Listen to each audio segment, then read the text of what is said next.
Hello and welcome back to the Self-Actualization Chapter Analysis series. It's a series where I try to summarize the sections of self-actualization in the age of crisis in under 5 minutes. So in today's section, we're going to review Chapter 1, section The Crisis of Extinction. There is no greater threat to human prosperity than the crisis of extinction. It represents the combination of the rapid shift in our environmental climate due to our own activities, as well as the mass die-off of insect and plant life that we're presently experiencing. It holds within it the potential to decimate our species because it can create domino effects of ecosystem change that leave a significant majority without access to food or water, which will in turn create mass migration, war, it'll extend existing wars, plague.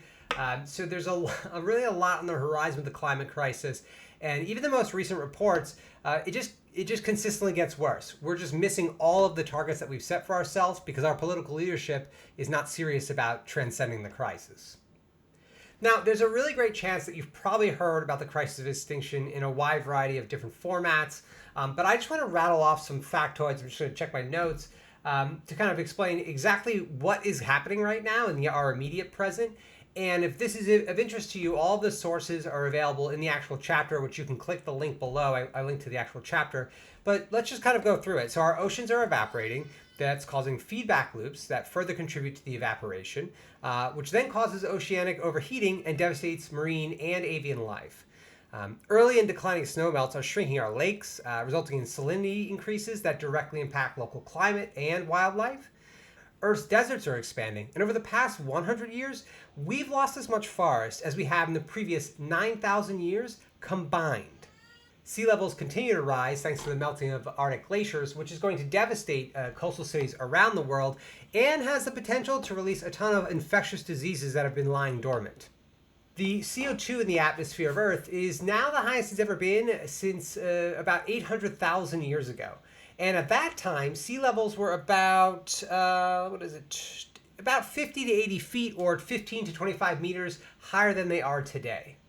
I also really want to emphasize, because we really don't hear a lot about this on many of the major news channels, we're in the midst of a sixth major extinction, where we expect 70% of the species we've surveyed to go extinct.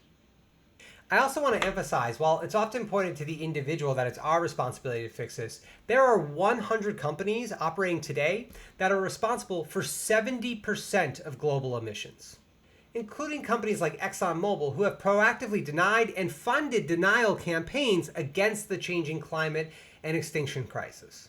Now, overcoming the crisis of extinction can be the unifying factor that unites us to kind of transcend as a more collective species. But so far, our personal extinction has not been a motivator.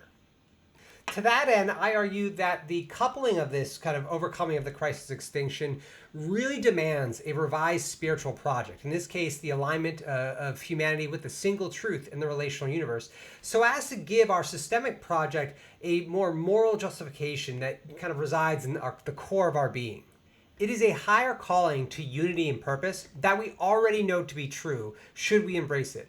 And that is that we're greater than the crises surrounding us, should we choose to be.